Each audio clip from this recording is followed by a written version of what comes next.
She would be nicknamed the Pistol Packin' Mama, and she would elude authorities for decades. Hello, true crimerers. This is the case of Sharon Kinne. Viewer discretion is advised.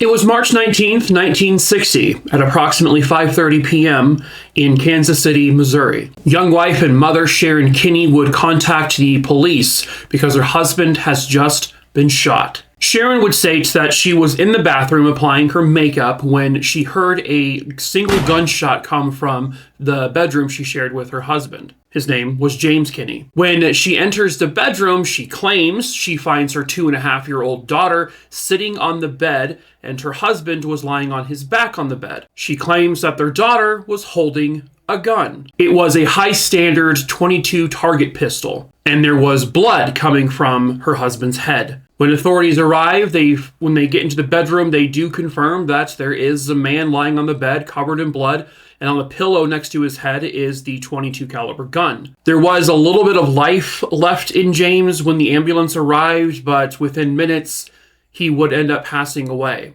The authorities collected the gun as evidence. However, they never took any gunshot residue tests from Sharon or from their daughter. There were no fingerprints found on the gun. What Sharon believes happened, this is her story, is that James was in his room cleaning his gun, and at one point their daughter walks in. She picks up the gun and begins to play with it because apparently she liked to pick up the guns and play with it from time to time. And then the gun just accidentally went off, shooting James directly in his head, killing him. And the authorities pretty much initially agreed with that story, and they ruled it an accidental homicide, and no one was arrested. Sharon kept trying to get the gun back from police, but they said it was evidence still, and they were not able to give it back to her, and she did not like that. They did uncover that Sharon would end up receiving a $29,000 life insurance policy, which would be equivalent to about $230,000 in today's money, but they didn't view that as suspicious at all. Not too soon after James's death, Sharon ends up having an affair with a married man, a man named Walter T. Jones. He was married to Patricia Jones. Sharon apparently fell for Walter pretty hard, and she was trying to beg him to leave his wife. She even tried to convince him to tell Patricia that he was having an affair with another woman, but he wouldn't do it. And then it got to a point where Sharon was like, well, I'm pregnant with your baby. Now what? She wasn't. She wasn't pregnant, by the way. And so Sharon manages to contact Patricia and said, hey, I'm so-and-so, and we need to meet because I have something to tell you about your husband. Patricia begrudgingly agrees to meet with Sharon, and Patricia brings along a male friend, just kind of as for security reasons. And when they meet in a parking lot, when Patricia sees Sharon, she's this, pretty young, seemingly innocent looking woman. Patricia lets her guard down and says, oh, okay, that this should be fine. And so Sharon tells Patricia, hey, why don't you get in my car? We'll go drive somewhere a little bit more private, and so I can tell you the things that I know about your husband. Patricia gets in the car, and the car drives away, and nobody ever sees Patricia alive ever again. The following morning, Patricia is reported missing. By that afternoon, they are conducting thorough, large searches for her. Sharon, she graciously says, hey, I'll help in the search for Patricia. Of course. And Sharon enlists the help of another man that she had on again, off again romantic flings with, a man named John Boldes. They drive around looking for Patricia because they were helping in the search, and for the longest time, they were unlucky. They didn't find anything. But then Sharon tells John, hey, why don't you drive to this Lover's Lane area? Maybe she's there. Let's just check it. Lo and behold, when they pull up, they find Patricia lying face down, covered in blood. Patricia was dead. She had been shot. However, when John says, all right, we got to go let the police know, Sharon says, "That's fine, but drop me off somewhere else and do not tell police I was with you when we found her body. Say you found it on your own." John told her to her face, "Okay, sure." But then immediately he tells police because he thinks something is weird, obviously, because she directed him directly to where the body was. And now she doesn't want him to tell police she was with him. So he immediately tells police where the body is, but also says, Sharon here, she led me here. This is weird. She's actually having an affair with, her husband. So you might want to look into her.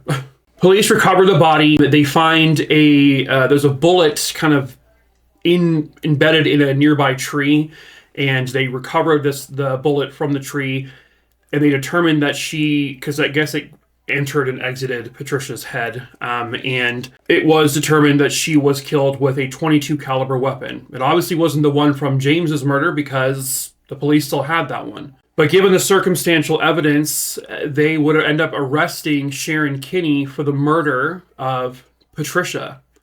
They also would end up charging her with the murder of her husband, James. So she goes on trial first for the murder of Patricia Jones. And there's a jury of 10 people, all of them men. Sharon is this very young, she's like 20, 21 years old. She's very pretty, she's very charismatic, and, it's clear that many men were infatuated with her. And so after about a 10 or 11-day trial, the jury deliberates for like an hour or two, and they come back with a verdict of not guilty. And unbelievably, in the courtroom, everybody starts cheering. At least everybody, on Sharon's side.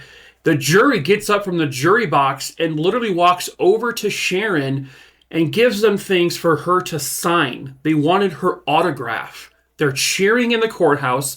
They're asking for her autograph. She is this celebrity now, and she was on trial for murdering someone. And she was just so, yeah, I'll do it. Okay, yeah, absolutely. Like, she was loving it. But it would be short-lived for her, because she would then go on trial for the murder of James Kinne, her husband. Again, they presented circumstantial evidence. They didn't really have a ton of physical evidence. There was no proof that she fired the gun. But the story she came up with regards to her daughter doing it, I mean, first of all, what kind of horrible mother are you? Not only to shoot and kill your daughter's father, but also blame it on her, a girl who can't defend herself because she can barely string together, coherent sentences. She's only 2 years old. At trial, though, they present a witness by the name of John Boltis, the guy who found the body of Patricia with Sharon, the guy who basically ratted her out to police for being kind of suspicious. Well, he went on the stand to testify against her. Because she had tried to hire him one time, offered to pay him $1,000 to murder James. He obviously declined, but he never went to police with regards to any of this. And so Sharon Kinne at trial this time was found guilty of the murder of James Kinne. Then, in March of 1963, the court overturns her conviction altogether and orders a new trial. This was due to a legal technicality involving, I guess, the jury, and so she was released on bond, awaiting a second trial. However, they never really had set a date yet for the trial. But while they're awaiting for that date to be set, Sharon is free as a bird. She is roaming the streets. Sharon immediately finds herself a new lover, of course, and she goes to Mexico with this lover. And in 1964, she shoots and kills her lover. And his name was Francisco Ordonez, but I cannot find a photo of him, unfortunately. The police immediately arrest Sharon for his murder. She goes on trial in Mexico. She tried to plead not guilty based on self-defense. However, there was no evidence to show that she was performing any type of self-defense, that this was just cold-blooded murder. The gun that was used was a .22 caliber weapon. When police in the States found out that Sharon was now arrested, because, they were keeping tabs on her, obviously because a new trial was going to be happening for her in the States eventually, but they found out the gun that she used, that they were able to collect that gun, and they tested it against the gun that was used to murder Patricia.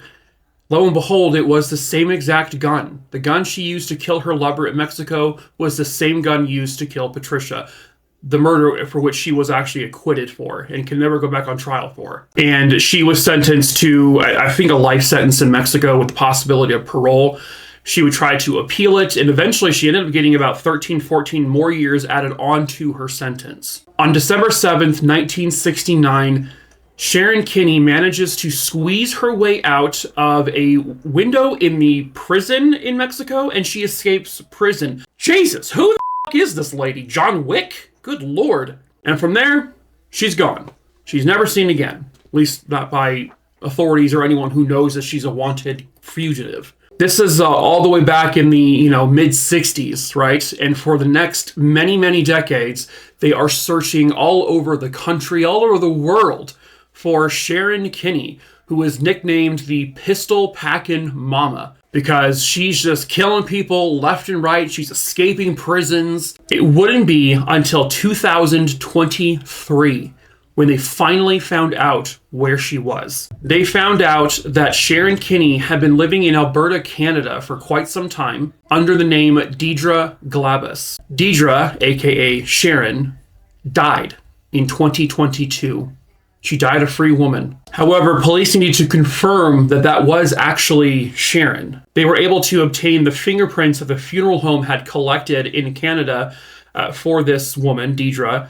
They compared it to known fingerprints of Sharon Kinne, and it was a match. So the victim they had, or the dead person they had, Deidre Glabus, was in fact Sharon Kinne. By early 2024, they were able to obtain DNA samples from Sharon's child, and they were able to officially confirm that Deidre Glabus was in fact Sharon Kinne. And Sharon Kinne died in Canada, a free woman. She had escaped the prison in Mexico, never to be seen by authorities ever again. Turns out she was in the States also for some time. She had been to Los Angeles, California, where she fell in love with, apparently, a man named James Glabus Sr. That happened sometime around 1970-ish. They had a son together, and James would end up dying from complications due to diabetes. Apparently, he asphyxiated on gastric juices while in a diabetic coma, but people began to question that if that was really truly how he died.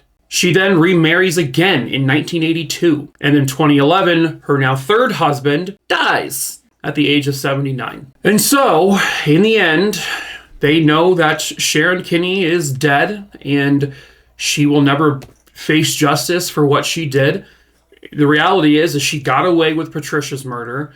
She was convicted for her first husband's murder, but then that was overturned. And so at that point, she was a free woman in terms of his murder.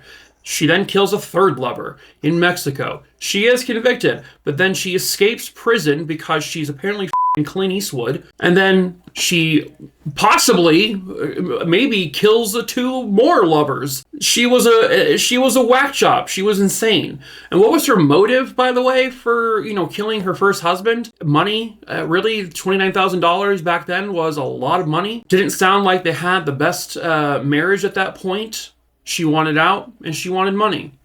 She killed Patricia because she wanted her out of the picture so she could be with Walter. And it sounds like he probably escaped an early death as well. She is just a psychopath who basically, if she wasn't getting her way or she wanted something, she would kill to get it. And the sad thing is that Patricia Jones never got the justice she deserved. James Kinne never got the justice he deserved. And really, the lover, Francisco, that she killed in Mexico, got justice, but not really, because she escaped. And so she got away with all of it. All of it. She murdered at least 3 people. She got away with it. It's unbelievable. But I guess in the end, we can take some solace in the fact that Sharon Kinne, the pistol packing mama, can never hurt anyone ever again. But that is it for this case. True crime, or Hoonie Dingleberry Dongs. I hope you found it interesting. As usual, hello, my name is Mike. If you are new to my channel, I tell true crime stories here on YouTube. Obviously, I tell multiple true crime stories a week, so please subscribe, hit the like button on this video, leave a comment, share the video, hit the bell so you're notified of when I post videos. Please watch the videos. It helps a lot if you watch them from beginning to end. And also, I tell short form true crime stories over on TikTok for as long as it's still around. The link to my TikTok is in the link tree, which is in the description of this video below. Also in that link tree, you'll find my case list. It's a pretty long list. It's alphabetical, but if you don't see a name on that list that you want me to cover, just send me a really quick email. My email is listed below. All I need to know is the name of the case, where it happened, when it happened, and I'll add that name to my list. I do pick my cases at random because most of the time people recommend cases that aren't directly connected to them, but if you do have a loved one who has been murdered and their case is unsolved, or maybe they're a missing person and you are directly their loved one, if you send the email, just let me know that you are a family member and I will make that a case priority. And either it'll be posted here or over on TikTok. It just depends on how much information there is for that case. But that is it for this video, True Crime Aruni. So until the next case, a ta-ta for now. Never do that again that way. You got it. Okay.